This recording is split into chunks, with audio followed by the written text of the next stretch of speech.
Após mais um fracasso do Flamengo nesse começo de temporada, 3 possibilidades de título, 0 troféu, 0 taça. Perdeu a Supercopa para o Palmeiras, nem sequer chegou à final do Mundial de Clubes contra o Real Madrid, sendo batido na semifinal pelo Al Hilal da Arábia Saudita, e agora contra o Independiente Del Valle, uma derrota por 1-0 em Quito, no Equador, uma vitória pelo mesmo placar no último lance no Maracanã, e nos pênaltis o Flamengo perdeu para a equipe equatoriana, ficando novamente na saudade. Um começo difícil no trabalho do técnico Vitor Pereira, e a gente tem que começar a colocar alguns pontos nos seus devidos lugares para que as coisas fiquem mais claras, e vem um questionamento sobre jogadores intocáveis. Nesse momento, eles devem ser intocáveis? Será? Vamos falar sobre tudo isso nesse vídeo que tem o patrocínio da Pro Electronic, parceira do canal. Usando o cupom MCP você tem desconto na compra de qualquer produto da Pro Electronic. São cabos USB para celular, inclusive o Lightning, homologado pela Apple para o seu iPhone, sensores de presença, fechadura digital, fechadura elétrica, antenas para TV, celular, conversor digital, Smart Box. Aliás, o Smart Pro 4K, que é aquele equipamento que transforma a sua TV convencional, você está vendo ele aqui, em Smart TV, ele é homologado pela Anatel, nasceu homologado pela Anatel. Se você não tem Smart TV ou a sua é o modelo mais antigo, adquira o seu Smart Pro 4K, agora em novo modelo mais moderno, com Android 10, 16 GB de memória flash, 2 GB de memória RAM, e o mais importante, você estará adquirindo um produto de excelência homologado pela Anatel com um ótimo custo-benefício. Tá? É importante enfatizar para o consumidor final que ainda não tem, ou mesmo já tem um box não homologado, que em breve esses boxes não homologados vão ficar sem sinal, sem utilidade. Estima-se que cerca de 5 milhões de decodificadores clandestinos serão desligados em breve. Essa é o fim do gato net, de certa forma, aquelas caixinhas conhecidas como box que os caras colocam por aí para transmitir o conteúdo das TVs por assinatura e também das plataformas de streaming. Então, fica atento, e com o Smart Pro 4K você tem garantia, selo da Anatel, um produto de uma empresa nacional com a possibilidade de pagar parceladamente, e você também tem garantia e tudo mais. Então confira os links aqui embaixo na descrição do vídeo para você adquirir os produtos da Pro Electronic, que é parceira do youtube.com/marocerto. Não esqueça do cupom lá, o MCP. Com as minhas iniciais você tem desconto. Aproveite. Então, o Flamengo venceu o jogo, mas perdeu nos pênaltis, né? Ponto número 1, na disputa de pênaltis, falei na live depois do jogo, aliás, se você não assistiu a live, não acompanhou, o link está aqui embaixo na descrição do vídeo. Eu dizia na live que o Flamengo novamente erra, e o Vitor Pereira tem uma responsabilidade também, claro, é o comandante. Por que o Gabigol não foi o primeiro a bater? O Arrascaeta bate, sai mancando, quer dizer, não tinha condições adequadas, por que ele bateu?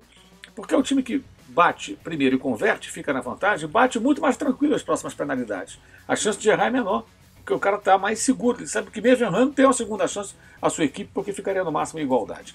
Então errou aí o Flamengo, errou de novo o Gabigol, o Vitor Pereira, não aprenderam nada com a Supercopa do ano passado, quando o Paulo Souza era o técnico, e o Gabigol ficou esperando para bater o último pênalti. Ponto. E também com o Dorival Júnior, ele foi o último a bater também contra o Corinthians e o Vitor Pereira no ano passado. Então essa situação, ela de fato se repete absurdamente. Mas essa não é a questão mais importante. O que foi o jogo, gente? Vamos tentar aqui analisar o jogo, sem emoção, sem desespero, e jogadores. Primeiro tempo, o que fez o técnico português?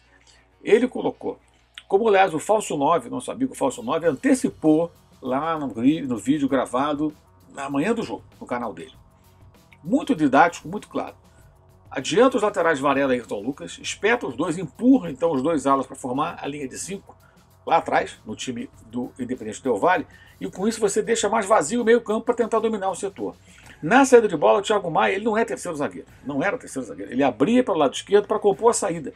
É comum um volante trabalhar, né, a famosa saída lavoupiana, no meio dos dois zagueiros. Eles abrem, volta o volante para fazer a saída. O Pirlo fazia isso, por exemplo, né? O arquiteto Pirlo, como ele era chamado. E tantos outros fizeram e fazem esse trabalho. Mas ali ele já tinha feito esses movimentos, até com outros técnicos, e o Thiago vai abrir pela esquerda, que ele deixa o corredor todo para Ayrton Lucas descer até o final, né? E na direita o Fabrício Bruno cobre ali, protege o setor do Varela, ele que é um zagueiro muito rápido também, além de alto. E o Flamengo dominou o primeiro tempo. O time do Del Valle não criou situação de perigo, o Santos não fez nenhuma defesa, totalmente controlado, e teve muitas chances de gol. Teve chance com 2 bolas na trave, teve bola com 3 oportunidades de finalizar dentro da área, aquela que pediram pênalti, que não houve de fato, teve a chance com o Varela, que o goleiro Ramiro defendeu com o pé, teve a bola na cabeça do Arrascaeta no final do primeiro tempo, bolão do Everton Ribeiro, que ele cabeceou para fora, chances claras. No final do jogo, o Flamengo teve 5 claras chances de gol contra 0 do time adversário. O Del Valle finalizou 5 vezes, o Flamengo finalizou 26 vezes, e muitas com perigo no primeiro tempo em especial. Teve 2 cabeçadas do Davi Luiz em cada tempo também, que ele foi mal, poderia ter cabeçado melhor, mas enfim. Então o Flamengo fez um bom primeiro tempo. Eu gostei bastante do que vi. E eu sempre tenho frisado, não esperem que o Flamengo tenha um salto de qualidade absurdo e comece a jogar uma barbaridade de uma hora para outra. Tivesse vencido por 4-0 o Del Valle, o time não estaria no fino do futebol. Ele continuaria tendo problemas, tendo correções a serem feitas. É normal. É um processo em andamento. E o progresso, se acontecer, acho que ele aconteceu, ele será gradual. Foi, para mim, a melhor partida do time sob o comando do Vitor Pereira no primeiro tempo. No segundo, o time cai muito. E o termômetro disso é Everton Ribeiro, que teve uma excelente participação na primeira etapa. Não só pela bola que colocou na cabeça do Arrascaeta, mas por controlar o meio-campo, criar soluções, dar saída para o ataque, colocar o time em condições de se organizar, atuando pela direita, mas não próximo à lateral, mas pelo meio.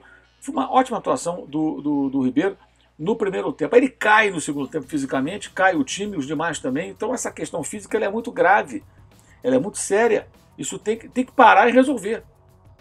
Então o Flamengo tem que encontrar as soluções. A solução não é ficar trocando de técnico, não é ficar nessas bravatas. Isso não vai resolver nada. E eu falo sempre, não se trata de defender o técnico, trata-se de não pedir demissão de técnico, que eu nunca faço, eu nunca fiz. Tá? Ah, você pediu do Renato Gaúcho, mentira. Eu critiquei o Renato Gaúcho quando ele foi mal e elogio quando ele foi bem no Flamengo. E farei sempre isso onde ele estiver, no Grêmio, onde for.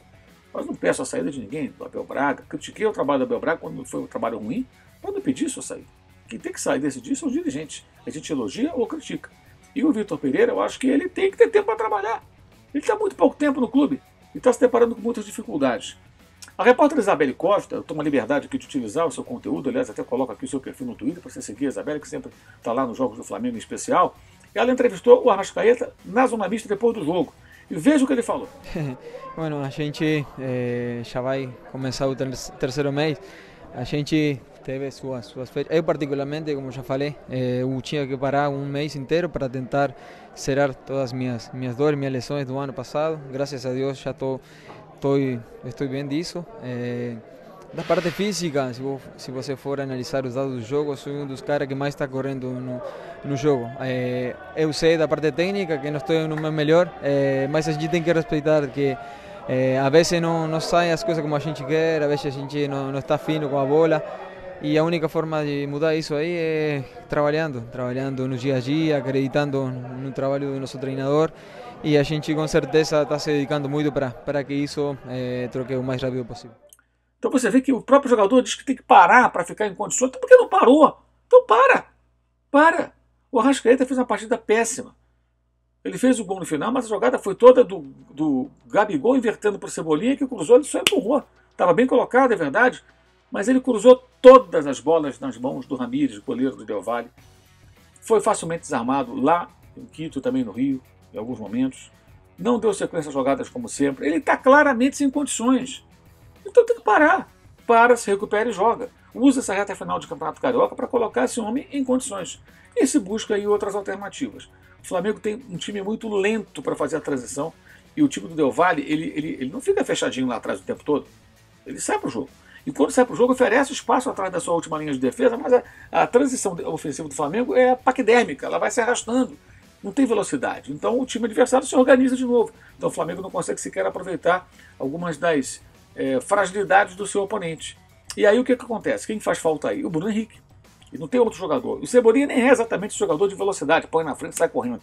Mas pode dar um pouco de dinâmica ali. E o Matheus Gonçalves aparecendo como uma solução interessante, mas não dá para jogar em cima desse menino a responsabilidade de mudar o patamar do time, como ele tem só 17 anos. Vamos com calma, para não queimar o garoto, né? Então o Flamengo teve um bom primeiro tempo, um péssimo segundo tempo. Eu acho uma vergonha perder todo respeito ao Del Valle, pela diferença de investimento. É vergonhoso perder, como foi o Palmeiras perder por Defensa e Justiça há 2 anos. É vergonhoso. Não pode perder uma disputa para um time de investimento muito menor em 2 jogos. Né? Agora, o Palmeiras não mandou embora seu técnico. Manteve. O Flamengo tem que fazer a mesma coisa. Deixar ter sequência de trabalho para ver onde vai chegar. Não adianta ficar mudando. Quem é esse técnico milagreiro que as pessoas acham que vão chegar e vai transformar tudo de uma hora para outra? Bobagem. E outra falácia, essa história que se o Dorival continuasse, eu acho que o Dorival, sempre digo isso, tá? Ótima pessoa, muito bom treinador, dos melhores aqui do mercado brasileiro, fez um trabalho que está na história do Flamengo, mas é impossível afirmar que estaria bem, porque o Flamengo vinha definhando no final da temporada. E o Dorival não conseguia apresentar soluções. E sempre justificava a atuação dos jogadores, aquela coisa toda. Então, alto lá. Será que com o Dorival estaria tudo bem? Sinceramente, não sei. Então, acho que o Flamengo tem que ter muita cabeça fria.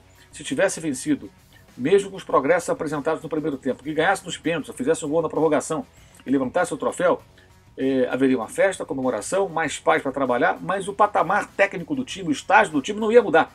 Ele ia continuar com problemas, mesmo que vencesse essa Recopa. Então tem que seguir em frente. E alguns jogadores não podem ser intocáveis. O Pedro está claramente sem condições. Teve lesionado e tudo, não joga. Fica de fora, se recupera. A mesma coisa é o Arrascaeta. Se o Everton Ribeiro não está bem para 90 minutos, que venha durante o jogo como contra o Volta Redonda. Ou que entre em campo sabendo que ele vai jogar 1 hora. Os 15 do segundo tempo ele vai sair e vai entrar alguém. Isso tem que ficar claro. O torcedor tem que entender isso. Tem que haver uma boa comunicação também sobre essas condições dos atletas. Aí cabe ao técnico, cabe ao clube passar isso. E cabe aos dirigentes, num momento como esse, chegar para os jogadores, para todo o elenco, e deixar claro o seguinte: Marcos Braz, Landim, seja lá quem for, aqueles que têm poder de decisão. O técnico é esse, nós vamos seguir com ele, e ele vai mexer no time naquilo que for necessário. Já contra o Vasco, nesse domingo, às 6h10 da tarde, pelo Campeonato Carioca, o Flamengo pode até ganhar antecipadamente a Taça Guanabara se vencer a partida, ele assegura a primeira colocação nessa fase de classificação do certame estadual. Já valeria a pena algumas experiências, como, por exemplo, começar o jogo com 2 caras abertos pelos lados. Cebolinha e Marinho, Cebolinha e Matheus Gonçalves, por que não? Talvez Gabigol de centroavante. Segura um pouco o Pedro para se recuperar, para ficar em forma. E até que se esforçou o Pedro hoje, correu, brigou, mas nitidamente muito mal, no final se arrastava. E teve gente reclamando que entrou o Mateusão no segundo tempo da prorrogação. O técnico colocou um centroavante, que era o que ele tinha no banco, para pelo menos correr ali, brigar, apertar a saída de bola, que o Pedro não tinha mais condição. Não tinha mais condição. Tá? Um jogo de 120 minutos. Os caras não conseguem jogar bem 90, não conseguem correr 90 para correr 120. Então é um momento de muita calma. E mesmo que o Flamengo vencesse, seria necessário calma, sem euforia, entendendo que o time não estaria perfeito. Houve sim progresso no primeiro tempo, queda vertiginosa no segundo, mas o time mostrou alguma coisa. Eu discordo daqueles que não viram nenhum trabalho do técnico nesse jogo. Ele mudou a estratégia, mudou o desenho do time e ele se impôs no primeiro tempo. Agora, o time não transforma as chances criadas em gol. Já aconteceu com todos os treinadores que passaram pelo clube nos últimos anos. Com Abel Braga, com Jorge Jesus, com o Domenico Torrente, com Rogério Ceni, com o Renato Portaluppi, com o Paulo Souza, com o Dorival Júnior e agora com o Vitor Pereira. O Flamengo cria muito e perde muitos gols. É sempre o time do Brasileirão que mais cria e tem um percentual elevadíssimo de chances criadas e desperdiçadas. Isso aconteceu de novo.